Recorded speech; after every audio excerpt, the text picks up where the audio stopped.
കൊച്ചിയിൽ നടിയെ ആക്രമിച്ച കേസിലെ വിചാരണ കോടതി ജഡ്ജിയായിരുന്ന ഹണിയം വർഗീസിന് സ്ഥാനക്കയറ്റം നൽകരുതെന്നാവശ്യപ്പെട്ട് അതിജീവിത രാഷ്ട്രപതി, സുപ്രീം കോടതി ചീഫ് ജസ്റ്റിസ്, ഹൈക്കോടതി ചീഫ് ജസ്റ്റിസ് എന്നിവർക്ക് നിവേദനം നൽകി. വിവരങ്ങളുമായി കൊച്ചിയിൽ നിന്ന് വിഷ്ണു സുരേഷാണ് ചേരുന്നത്. Vishnu, good evening. അതിജീവിത ഇക്കാര്യത്തിൽ സമീപിച്ചിരിക്കുന്നത് രാഷ്ട്രപതിയെയും സുപ്രീം കോടതി ചീഫ് ജസ്റ്റിസിനെയും ഹൈക്കോടതി ചീഫ് ജസ്റ്റിസിനെയും ഒക്കെയാണ്. എന്തൊക്കെ കാര്യങ്ങളാണ് ഈ നിവേദനത്തിൽ പറയുന്നത്? ക്രിസ്റ്റീന, കഴിഞ്ഞ മാസമാണ് ഹണിയം വർഗീസ് ഉൾപ്പെടെ 5 ജില്ലാ പ്രിൻസിപ്പൽ ജഡ്ജിമാർക്ക് ഹൈക്കോടതി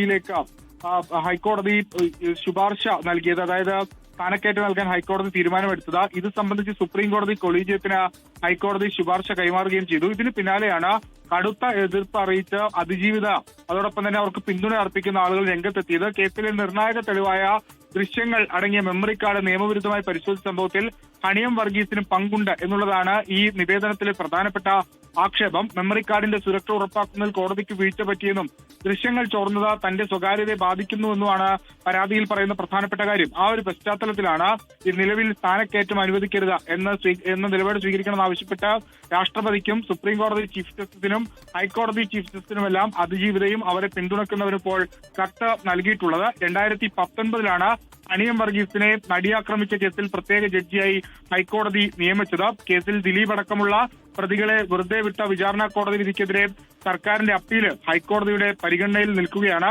അതിനിടയിലാണ് ഇപ്പോൾ ഈ സംഭവവികാസങ്ങൾ ഉണ്ടായിരിക്കുന്നത്. ക്രിസ്റ്റീന, ശരി. കൊച്ചിയിൽ നിന്ന് വിവരങ്ങൾ നൽകിയത് വിഷ്ണു സുരേഷ്.